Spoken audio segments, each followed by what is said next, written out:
Hello, everyone, and welcome back to the Cisco Optics Podcast, where we talk about pluggable optics for networks. Cisco's 8000 series router changed the game in high-end routers thanks in large part to the Silicon One ASIC. It also introduced to the industry some of the first 400 gig ports along with Cisco's QSFP-DD form factor pluggable optics. This is episode 33, and we continue our conversation with Amar Khan, product management leader for the 8000 series router. In this episode, we talk about security features in the 8000 router. Amar received his BSEE at the University of Oklahoma and an MBA from Santa Clara University. He started his career as a member of the technical staff at an ASIC emulation startup, where he worked on cutting-edge ASIC and FPGA designs. His first foray into networking system design was at another startup based out of Massachusetts. He then moved to Broadcom through the company's acquisition and launched and managed products with over $250 million in revenue. In 2010, he moved to Ericsson's IP division and defined their edge router line with an annual revenue of over $150 million. Amar joined Cisco in 2018 and has been with the 8000 series router team for over 4.5 years. He's worked on various areas of the 8000 product line, including fixed and modular systems, line cards, fabrics, optics, platform security, and more.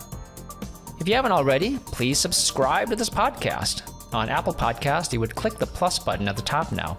We're part of the Cisco Podcast Network. Check out our blog at blogs.cisco.com and search on hashtag Cisco Optics Blog, all one word, no hyphen and no spaces. You'll find podcast notes and links there too. For our YouTube playlist, go to youtube.com and search on Cisco Optics. And for product information, go to cisco.com/go/optics. And now, join me as I talk with Amar Khan.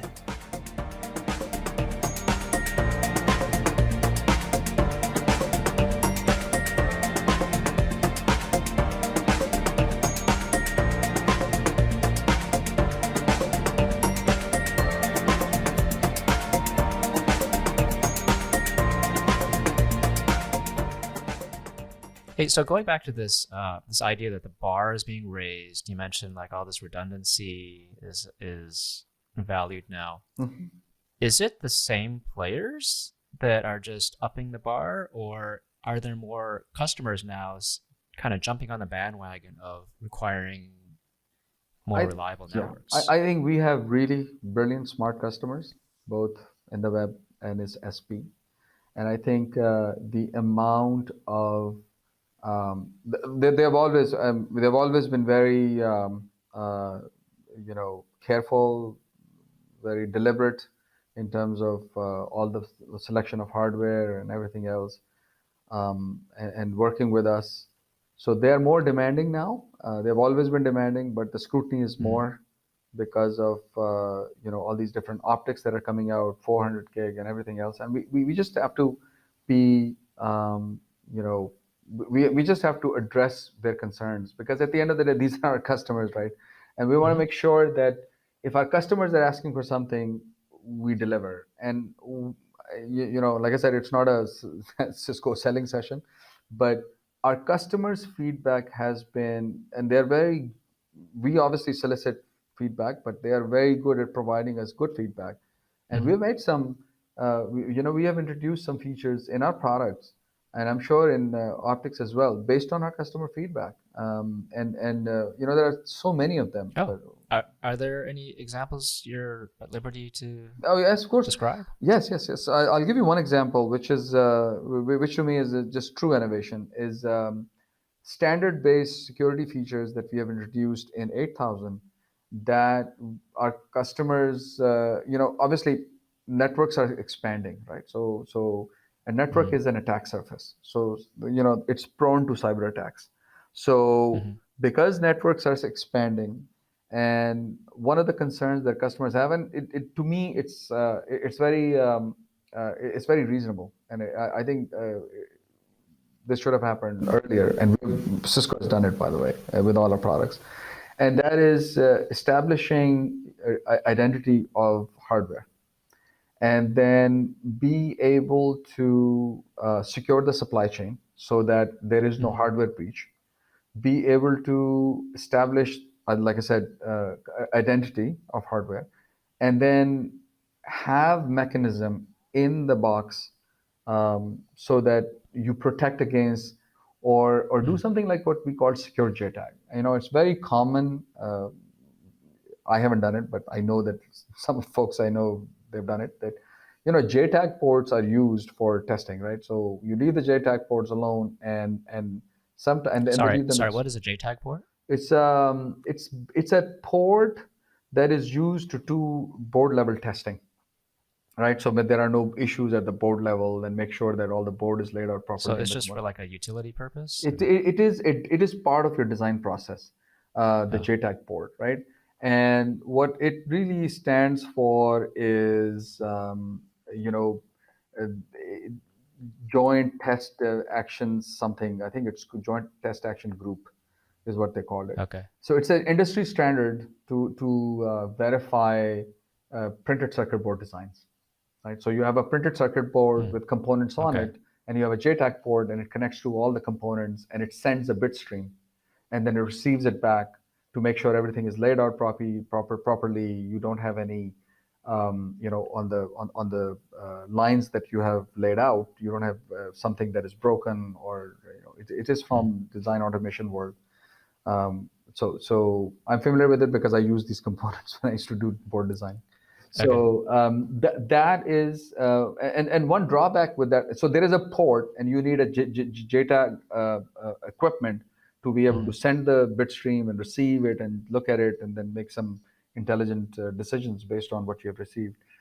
Okay. But a lot of time, what people do is they leave that JTAG port alone, and then some smart people would come in, tap into that JTAG port, and download your memory dump. Right? Get a memory dump and then reverse Oh, I engineer see. things. So it's a security Yes, it's a security breach. hole. So we monitor JTAG ports on all the boards, and if we see any activity, we brick the box. We stop the box from functioning, and we send out a Wow. warning, and we're like, hey, something is wrong. There's a breach. And so that's something that happens seamlessly. When you boot the box, we seamlessly check something for all the components on the board. We check their identity, and we compare it with a signature that we have placed into a trusted platform module chip, which is a passive chip that hangs off of the CPU. So And how do it you check the identity? so Do the way you? we check the identity is that at the manufacturing time, when it is going through the manufacturing line, we scoop up all the IDs, and we create a signature out of it, and we store that signature in a NVMe, in TPM that has a non-volatile memory that you can erase Hmm. or you can write into. And then, so it's always there. That signature is there, and it is part of a XR 509 certificate, I think. Hmm. It's standards based, so there is nothing proprietary. So, and then what we do is that every time you boot the box, the software goes out and creates that signature by picking up all the chip IDs, and based on the chip IDs, it creates a signature. Oh, And then, wow. and then what it does is that it compares it. It asks that TPM to give the original signature, and then it compares the two signatures together. And if there is a mismatch, then obviously there is a breach, because the original components are not there anymore. And that all When you say happens seamlessly. component, what do you mean? Like, what could be a Components component? would Like be a NPU, your big components that are power on the supply? power supply or power chips or things like that.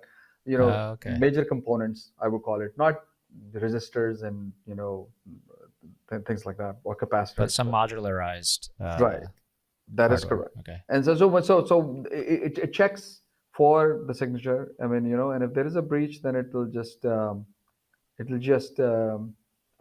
report that and breach and take corrective measures. So we do that automatically. The other thing that we do is secure boot, right? And secure boot is that, Hmm. again, the TPM has a Cisco key. Cisco is a you know we create our own keys, public and private keys, and we use them to verify the software. So every software that you download has a signature, and you check the signature for accuracy and authenticity. And then Hmm. once you find out that it's authentic, then you start the secure boot process. So everything is checked and verified every stage is checked and verified before the next stage is executed, and all of that is done seamlessly. So these are some of the innovative things that we have introduced. There's a lot of other stuff that we have done. Obviously, one of the most other feedback was that power is very important. We want to make sure that you can do power effectively, and we have done that. And then, of course, you know, same OS across all the different parts of the network, whether it's access, edge, aggregation, core, and with Silicon One, you certainly can achieve that.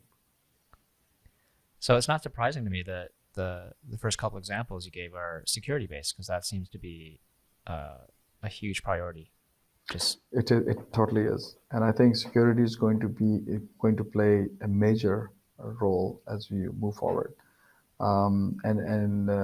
It is very important that you want to secure your hardware, because from an operational standpoint, it's very common when our customers order something that gets delivered in one part of their network after so many days, and then it sits there, and then they stage it, and then they deploy it. So there is a time where you've got to make sure that when it's deployed after that period of time, there hasn't been any breach of any kind, whether it's software or hardware. So we've covered a lot of ground.